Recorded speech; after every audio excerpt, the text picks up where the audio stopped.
Damos as boas-vindas a você que escolheu nos acompanhar neste estudo bíblico. Seguimos com a nossa série sobre algumas das cartas do apóstolo Paulo e hoje nós leremos 1 Timóteo capítulo 5, versos 1 a 16. Este é o texto que usaremos como base para o nosso estudo. Importante você ter em mãos a sua Bíblia para daqui a pouco nós lermos juntos esta passagem bíblica.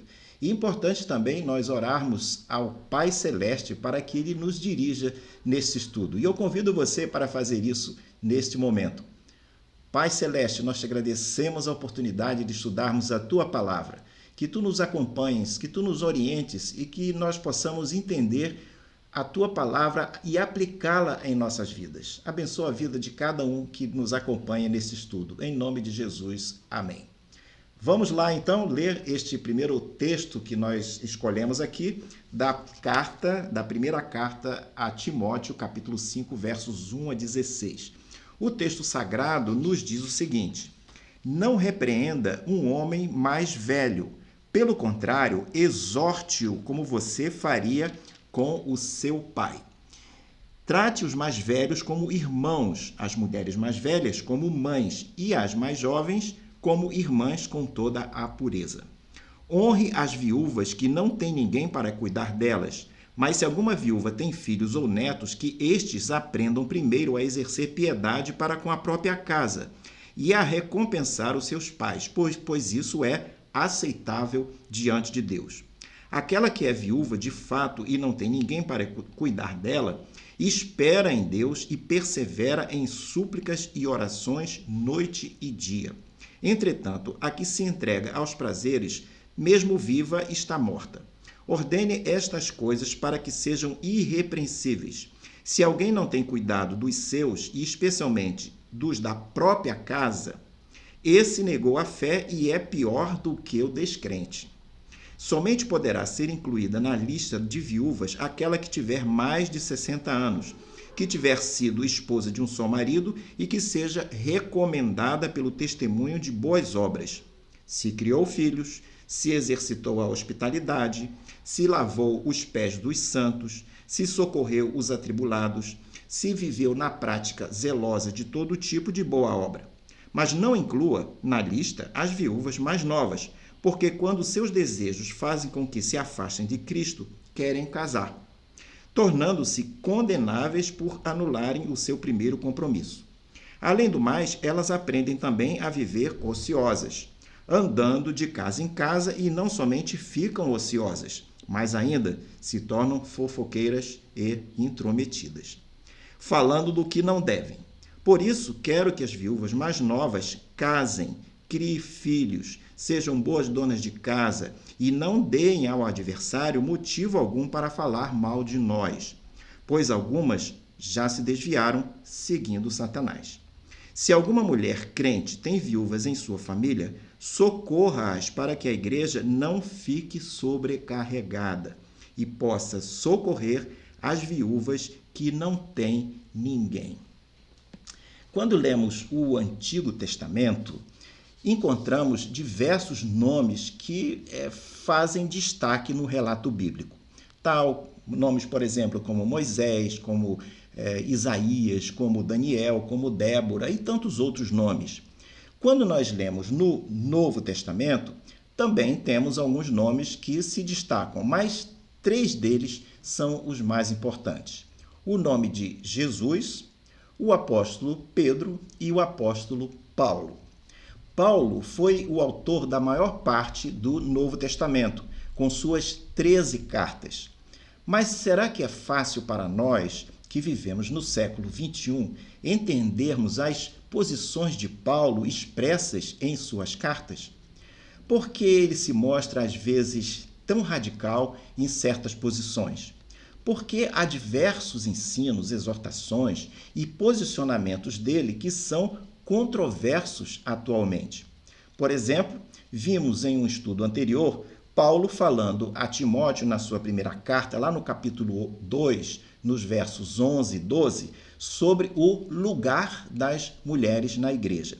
Lá naquele texto e nesse estudo que fizemos sobre este texto, Paulo afirma que as mulheres, por exemplo, deveriam aprender em silêncio e com submissão. Não deveriam falar na igreja e nem exercer autoridade sobre o homem. Lido assim este texto, esta recomendação, de maneira direta e seca, fica complicado entender as motivações de Paulo para ter escrito isso e fica também difícil aplicar tais medidas em nossas igrejas nos dias de hoje. Como devemos, então, proceder? No vídeo de estudo anterior gravado sobre esta aula, o título é Uma Carta ao Colega Pastor, que está disponível no YouTube, você poderá encontrar algumas reflexões e questões sobre essa questão específica do papel da mulher na igreja. Isso foi tema de outro estudo. No estudo de hoje, nós também temos outras declarações que aparentemente são controversas e será objeto do nosso estudo nesta oportunidade. Quais as implicações de certos ensinos do apóstolo Paulo na igreja de hoje? Como devemos ler as cartas do apóstolo Paulo nesse ano, estando nós em 2022? Não apenas no estudo de hoje, também no estudo passado que nós mencionamos e em qualquer outro lugar onde teremos oportunidade de ler as cartas de Paulo. Muitas das práticas culturais daquela época eram oriundas de influências politeístas daquele tempo. Por conta disso, o apóstolo precisava se mostrar, de certa forma, radical e firme em certas posições. O desafio que temos hoje é interpretar o posicionamento de Paulo, procurando qual parte dele é universal. Universal no sentido de elas valem, essas observações ou essas repreensões ou orientações valem em qualquer lugar e em qualquer tempo, ou algumas delas são específicas para o contexto da época. É o que pretendemos fazer nesse estudo de hoje. E nós vamos, então, procurar abordar alguns dos pontos e levantar essas questões e, espero eu, poderemos interpretar e aplicar aquilo que nós vamos ler. No próximo quadro, nós temos um ponto aqui inicial para nós observarmos, que é a questão do desafio de repreender. Por que isso? Porque no texto que nós lemos, Paulo está passando a Timóteo uma série de recomendações que, na prática, Timóteo iria ter que usar essas recomendações em termos de repreensão. É possível que, nesse tempo, Timóteo tivesse entre 30 e 40 anos. E é nesse período que ele recebe a primeira carta de Paulo, escrita a ele, para ele poder usar como base para o seu pastoreio que ele estava fazendo lá na igreja de Éfeso. São suas cartas, essa primeira e depois a segunda, tiveram como propósito, como mencionei, instruir o jovem pastor Timóteo para que ele desse conta daquele grande desafio naquela igreja. Uma vez recebidas as instruções de Paulo, Timóteo teria que exortar e, em alguns casos, até repreender certos crentes. Um dos seus grandes desafios seria exortar e repreender pessoas que eram mais velhas do que ele. Sendo relativamente jovem, isso certamente não seria fácil. Repreender e censurar pessoas é uma tarefa que requer autoridade, habilidade e a direção do Espírito Santo. Seja o repreendido sendo crente ou sendo não crente. Essas três coisas são características de uma boa repreensão, de uma repreensão que possa surgir, possa dar um efeito positivo. O fato é que repreender pessoas mais velhas é muito mais complicado ainda. Uma repreensão correta, certa, mas feita de forma equivocada, pode se tornar negativa. Podemos repreender alguém por um motivo válido, mas a forma de fazermos essa repreensão poderá neutralizar a eficácia da repreensão. A forma errada poderá também queimar pontes que foram deixadas para trás e, com isso, romper relacionamentos, o que talvez não seja positivo. A tarefa de repreender poderá ficar totalmente comprometida. Seja por conta do tom irritado que a pessoa fala, que repreende com um tom irritado, seja por uma manifestação feita com desprezo pela pessoa, seja por alguma ameaça que ela venha a fazer, que a pessoa que está repreendendo faça, isso tudo contribui para um possível fracasso daquela repreensão, porque são formas que atrapalham ao se alcançar o objetivo original da repreensão. Se tivermos que repreender alguém, que nossa ação seja percebida positivamente.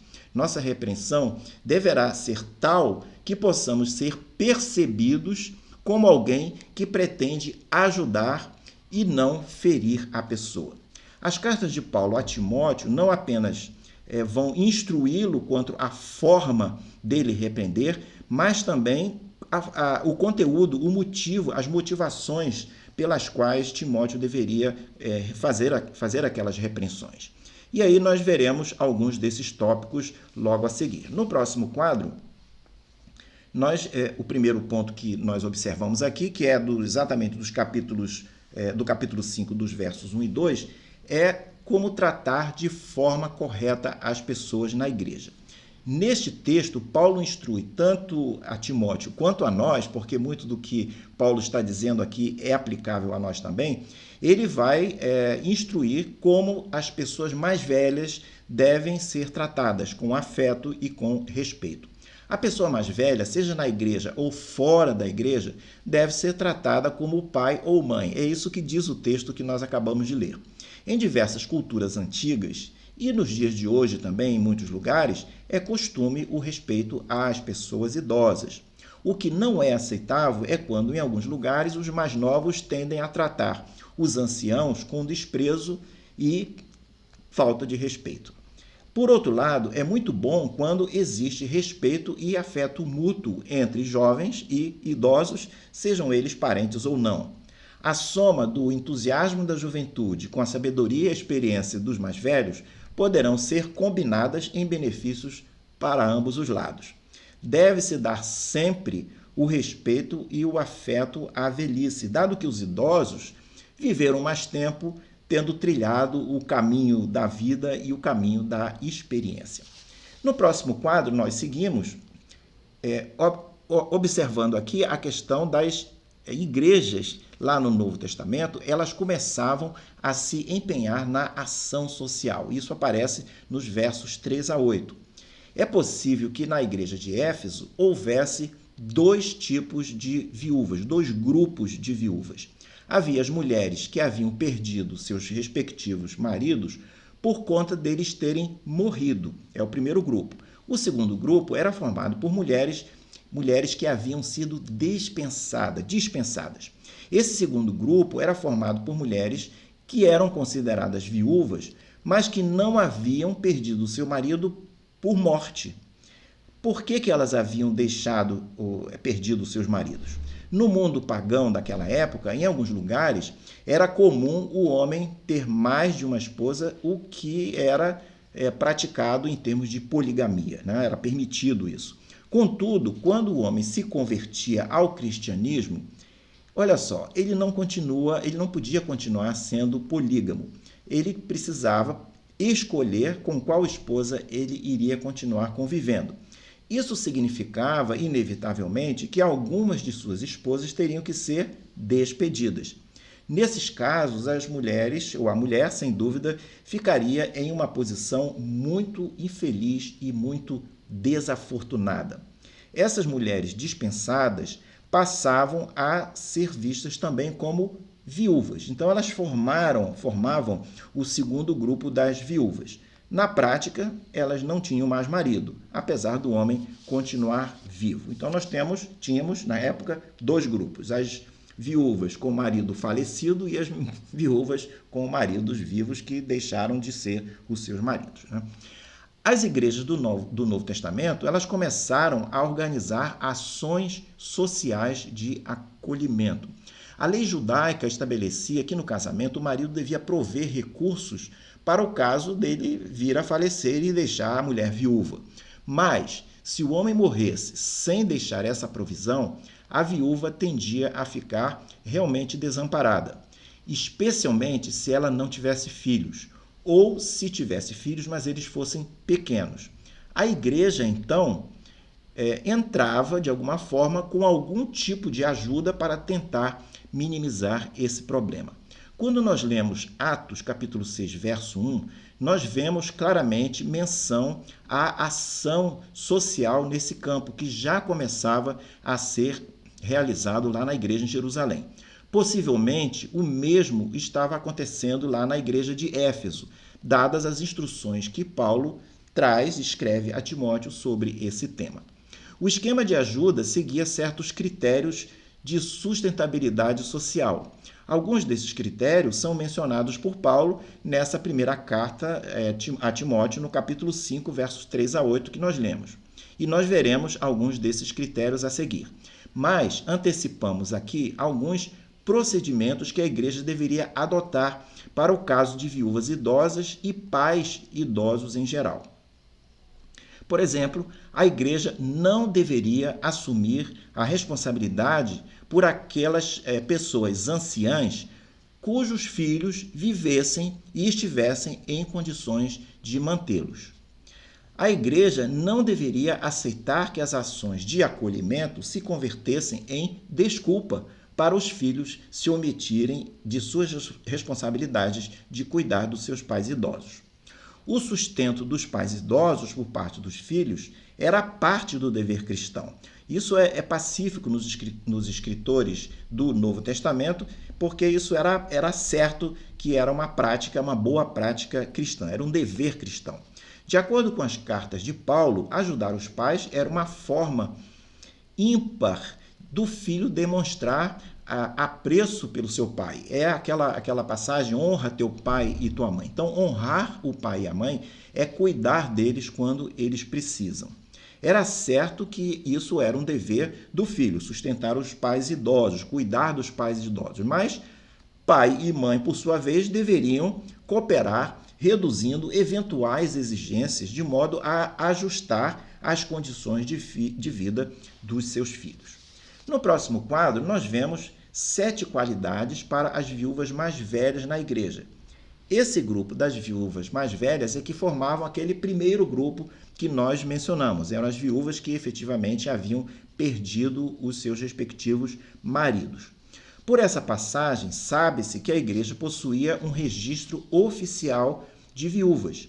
Sabe-se também que havia aqueles 2 grupos que nós mencionamos. Então, essa palavra agora é para o primeiro grupo e depois nós veremos uma palavra para o segundo grupo, das viúvas mais novas, mais jovens. As mulheres anciãs desse primeiro grupo, maridos mortos, se dispostas, olha só que interessante, se dispostas ao trabalho, eram designadas para realizar tarefas especiais na vida da igreja. A elas era atribuída a tarefa da oração pelos demais crentes da igreja e participar do processo de ajuda aos que estavam em necessidade. Elas não eram ordenadas da mesma maneira que os anciãos e os bispos, mas eram apartadas por meio da oração para essa tarefa, que era um ministério que elas deveriam realizar. Um critério objetivo que nós vemos no texto de Paulo para a escolha dessas viúvas do primeiro grupo é que elas deveriam ter uma certa senioridade, elas deviam ter completado 60 anos de idade. Além disso, Paulo vai nos apresentar 7 qualidades que essas viúvas deveriam satisfazer. E nós vamos ver quais são essas 7 qualidades e você tem aí no seu quadro a lista das primeiras 4 e depois nós vemos as últimas 3 qualidades. Então, são qualidades requeridas para aquelas viúvas que viessem a participar do ministério ou grupo de oração e de ação social na igreja. Primeira qualidade, teriam que ter tido um só marido. Numa época em que o vínculo matrimonial era desprezado e desonrado com muita facilidade, elas deveriam ser vistas como exemplos de fidelidade matrimonial. Segunda qualidade, teriam que ter ganho uma reputação confirmada por boas obras realizadas. Aquele que servia a igreja, se fosse homem ou fosse mulher, teria que ter a sua própria reputação de um bom crente, de um bom nome. Além disso, deveria levar adiante o bom nome da igreja. Nada desacredita mais a igreja do que membros agregados, funcionários que deem mau testemunho, que tenham um mau comportamento. E não há nada melhor do que alguém associado à igreja praticar os princípios do evangelho de forma autêntica em suas atividades do cotidiano. Terceira qualidade, teriam que ter criado filhos. Uma possível leitura para essa expressão, deveriam ter criado filhos, é no caso delas terem tido filhos que tivessem dado provas de sua fidelidade cristã. Mas como dar prova de fidelidade cristã nesse caso? Elas teriam que ter criado os seus filhos dentro do cristianismo. Poderia acontecer também delas não terem tido filhos, mas essas viúvas poderiam ter demonstrado esse cuidado caso elas tivessem recebido em suas casas órfãos abandonados, crianças abandonadas, e então elas teriam criado essas crianças, apesar de não terem sido seus próprios filhos. Quarta qualidade, teriam que ter sido hospitaleiras. No mundo antigo, nós vimos até em um estudo anterior, as pousadas eram notoriamente sujas, caras e promíscuas, de modo que aqueles que abrissem seu lar ao viajante cristão faziam um serviço valioso para a comunidade. E abrir o lar certamente contava com a liderança da mulher, que era aquela que cuidava da hospitalidade daquela casa. Isso incluía também hospitalidade não apenas para os viajantes, mas talvez para jovens que por algum motivo estavam longe de casa, seja por conta de trabalho ou seja por conta de estudo. No próximo quadro, nós vemos as 3 qualidades que complementam a nossa lista de 7. A quinta qualidade, essas viúvas teriam que ter lavado os pés dos santos. O significado dessa expressão não necessariamente considera a expressão de forma literal, ainda que isso fosse possível. Lavar os pés de uma pessoa era tarefa de escravos e era considerada uma das tarefas mais baixas, mais simples, se não a pior delas. Essa expressão pode significar que as viúvas cristãs, que faziam parte daquele grupo, deveriam ter estado dispostas a aceitar as tarefas mais humildes no serviço cristão. Vale notar que o serviço cristão é um compromisso do crente com Deus. E, por isso, ele não deve ser feito esperando honra, distinção, reconhecimento e mesmo agradecimento das outras pessoas que são atendidas por aquele serviço. Sexta qualidade. As viúvas teriam que ter ajudado os que tivessem problemas e tivessem sido presos. Nos dias de perseguição, era importante visitar e ajudar os cristãos que estavam sofrendo por sua fé. Fazer isso era identificar-se com eles e até aceitar o risco de acabar sendo presa também. O cristão deve sempre ajudar aos que têm problemas por conta da sua fé, ainda que ao fazê-lo enfrentem problemas eles mesmos. Sétima e última qualidade daquele grupo, daquele ministério das viúvas. Elas teriam que ter praticado toda a boa obra. Faz parte do perfil do cristão ou do crente verdadeiro buscar obedecer à palavra de Deus. E obedecer à palavra de Deus inclui interessar-se em alguma medida em ajudar os outros. Quando estudamos essas qualidades a serem consideradas por aquele grupo de viúvas, vemos que, na verdade, são qualidades de vida para todos nós, para todos os que são crentes em Jesus, que se preocupam em amar, em seguir o que o Mestre nos ensinou e também se preocupam com seus semelhantes. No próximo quadro, nós vamos agora ver como Paulo aborda a questão das viúvas mais novas, daquelas viúvas do segundo grupo. E isso vai aparecer nos versos 11 a 16 do capítulo 5 da primeira carta a Timóteo que nós estamos lendo. Como era a situação da sociedade onde se encontrava a igreja primitiva? Essa pergunta é básica para nós podermos entender estes versículos. Interessante que, a partir dessa passagem, podemos ver um pouco como certas coisas funcionavam naqueles tempos.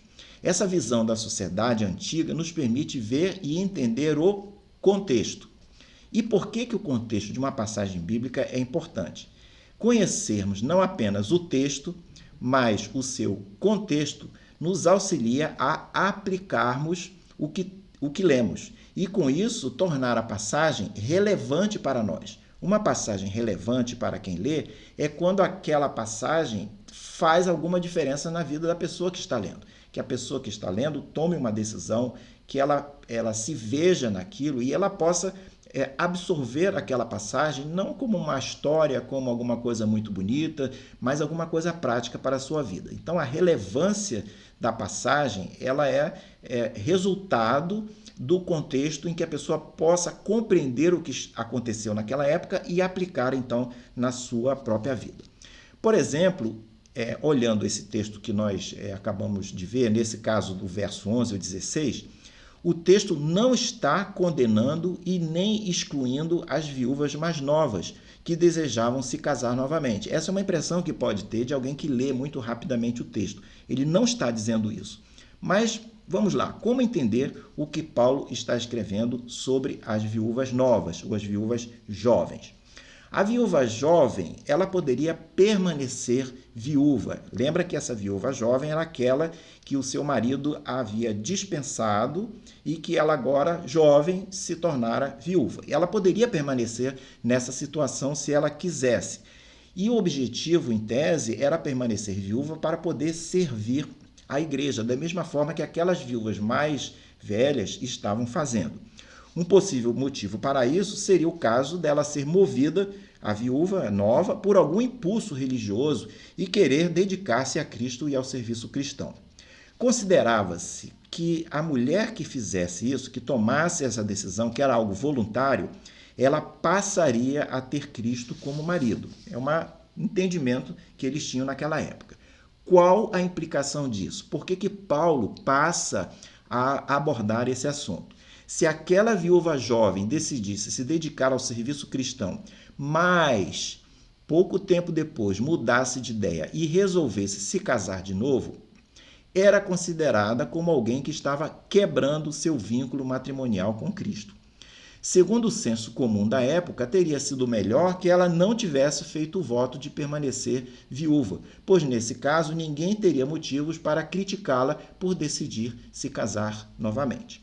No mundo antigo, isso é importante nós observarmos, era impossível, praticamente impossível, quase impossível, a mulher ser independente. Esse item do cenário cultural e social da época é de extrema importância para podermos entender essa passagem. É fato que no mundo antigo era quase impossível a mulher ser independente através do seu próprio trabalho, como ocorre hoje. Por que isso? Porque havia poucas coisas que elas poderiam fazer. Geralmente, as mulheres daquela época não possuíam acesso a nenhum ofício ou a qualquer profissão. O resultado quase inevitável era ela exercer a prostituição para sobreviver.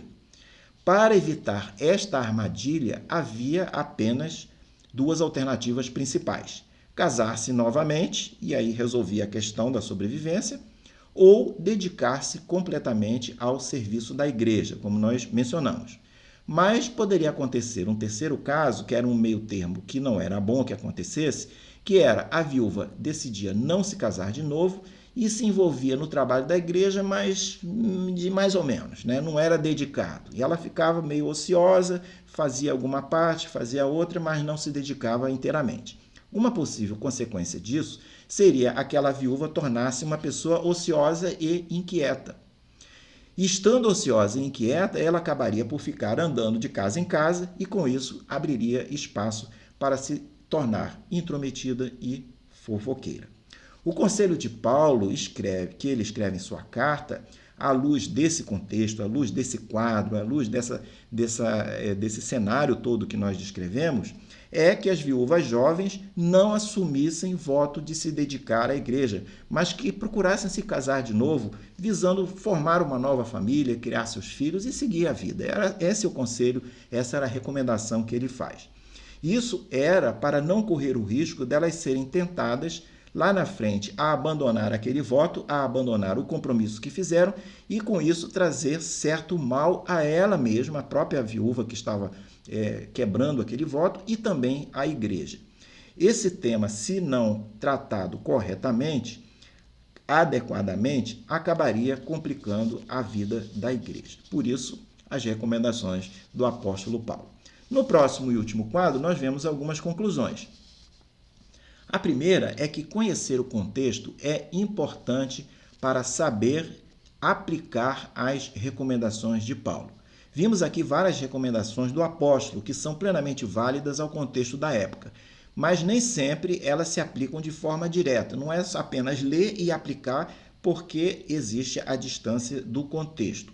O importante aqui, além de entendermos o contexto daqueles tempos, é também nós identificarmos os motivos de Paulo para tais recomendações. E com isso, a partir disso, procurarmos entender princípios, extrair princípios dessas motivações, princípios do que ele está recomendando. Claro que as mulheres no dia de hoje possuem muito mais opções do que as mulheres daquele tempo. Elas hoje podem trabalhar, podem ser donas de casa, o contexto é completamente diferente. Então, aquela recomendação específica de Paulo era muito mais para aquela situação, para aquela cultura e para aquele contexto do que colocada exatamente daquela maneira nos dias de hoje. Mas estas admoestações, essas recomendações de Paulo, elas encerram princípios e nós vamos tentar encontrar alguns deles para aplicar aqui ao nosso caso. Os contextos, antes de aplicarmos os princípios, identificarmos os princípios, vale dizer que os contextos são diferentes, mas as necessidades humanas são as mesmas. Por exemplo, as necessidades emocionais de um processo de luto advindo o processo da perda de um cônjuge, seja por morte ou seja por separação, eles continuam existindo, essas necessidades continuam existindo. Demandas materiais de sobrevivência, nos casos de perda do provedor da casa, continuam existindo. Podem ser menos críticas do que naquela época, do que naqueles tempos, mas ainda hoje elas são críticas. Nós encontramos em muitas igrejas situações em que os membros da igreja, os agregados, aqueles que participam da igreja, são vulneráveis, são socialmente vulneráveis e precisam ser ajudados. Para os casos de morte, hoje em dia nós temos vários mecanismos institucionais, temos seguro de vida, temos pensão por morte da Seguridade Pública, temos planos de previdência e outros mecanismos institucionais, como nós mencionamos, mas muitos mesmo assim não têm acesso a esses mecanismos. E há os casos também dos avós, dos idosos que envelhecem e têm dificuldade de sobreviver porque as suas aposentadorias não são dignas ou nem sequer têm aposentadorias. E aí, finalizamos aqui no próximo ponto, que princípios nós podemos considerar a partir desse texto para aplicá-los hoje. E eu trago aqui, extrair 2 princípios apenas para nós fecharmos o nosso estudo. O primeiro princípio é que a igreja deve cuidar, deve atender os desfavorecidos que nela congregam. Isso deve ser uma obrigação da igreja. Isso nós extraímos objetivamente do que ocorreu lá no início do cristianismo. A igreja local deverá ter uma área de ação social que possa ajudar seus desfavorecidos e vulneráveis. Pode ser um instituto de ensino e assistência social, como é o Instituto Vitória, da Primeira Igreja Batista do Rio de Janeiro. Mas pode ser que a igreja não tenha um instituto, não teve a oportunidade de organizar um instituto. Nesse caso, mesmo não existindo um instituto organizado, a igreja pode criar um movimento de crentes que acolha e que ajude diretamente aqueles irmãos necessitados.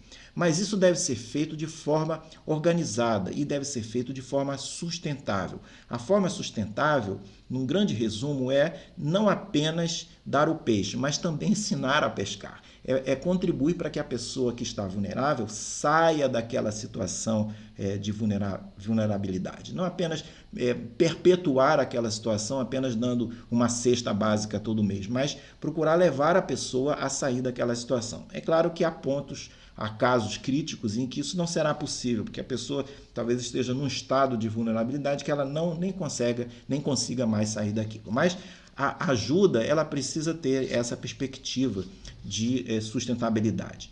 Então, o primeiro princípio, a igreja deve atender aos desfavorecidos que nela congregam. E qual é o segundo princípio que nós podemos tirar aqui, que está no seu quadro aí, muito visível na tela? As famílias de crentes devem cuidar dos seus componentes que tenham necessidades. A ação da família visa, entre outras coisas, não sobrecarregar a igreja. É claro, no verso 16 que nós lemos, ele fala isso, né, de não sobrecarregar a igreja. Não sobrecarregando a igreja pode preservar recursos, manter recursos disponíveis para atender aos que efetivamente não têm família, ou que têm família, mas que não têm condições. Cada um de nós, é o meu desejo, que cada um de nós possa estar atento às maneiras de ajudar o próximo de uma forma organizada e sustentável. Que possamos nos lembrar que as bênçãos que recebemos não são para ser acumuladas, mas são para serem divididas. E que o trabalho social daqueles irmãos crentes lá da igreja primitiva, esses trabalhos possam ser de inspiração para nós hoje em dia. Ficamos por aqui hoje. Espero que você tenha gostado desse estudo. Se gostou, fale dele para os seus amigos e participe da nossa sequência, desse nosso tema que estamos desenvolvendo ao longo desse trimestre, nos próximos domingos. No próximo quadro, você pode ver o planejamento dos estudos seguintes e pode ver também os estudos anteriores. Deixo com você um grande abraço e espero vê-lo numa próxima oportunidade.